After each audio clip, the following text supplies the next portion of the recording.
సరే దెయ్యాన్ని చూడాలంటే ఇంట్లో ఉన్న లైట్లు అన్నీ ఆపి కొవ్వొత్తి వెలిగించి అద్దం ముందుకు వెళ్ళి bloody Mary, bloody Mary, bloody Mary అని 3 సార్లు అనగానే మీకు అద్దంలో అతి భయంకరమైన రూపం కనిపిస్తుంది. ఆమె కళ్ళు రక్తాన్ని కారుస్తాయి. ఆమె పళ్ళు మీ గొంతును కొరుకుతాయి. మీ కంటిలోని గుడ్లను బ్లడీ మేరీ పీక్కుపోతుంది. మీకు దారుణమైన చావుని చూపిస్తుంది. ప్రపంచంలో చాలామంది ఈ విషయాన్ని చాలా బాగా నమ్ముతారు. చాలామంది జీవితంలో బ్లడీ మేరీని స్వయంగా చూశామని చెప్పేవాళ్లున్నారు.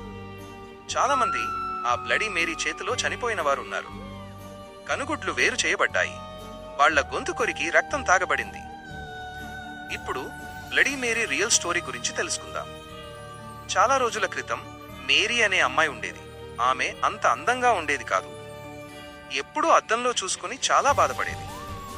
అయితే ఒకరోజు వాళ్ళమ్మ తన కోసం కొత్త బట్టలు తీసుకుని వచ్చింది.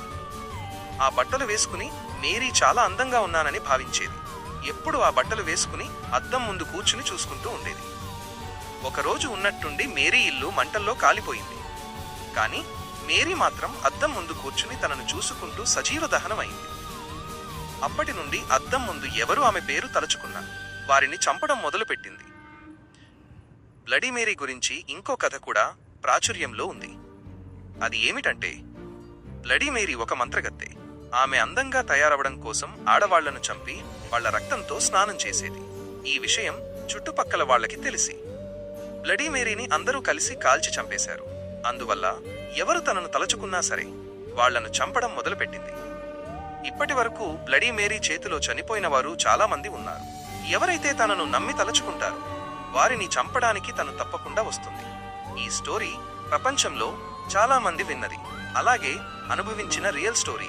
మీ జీవితంలో ఇటువంటి సంఘటనలు ఏవైనా జరిగితే కామెంట్ చేయండి. నేను దానిపై స్టోరీ రాస్తాను.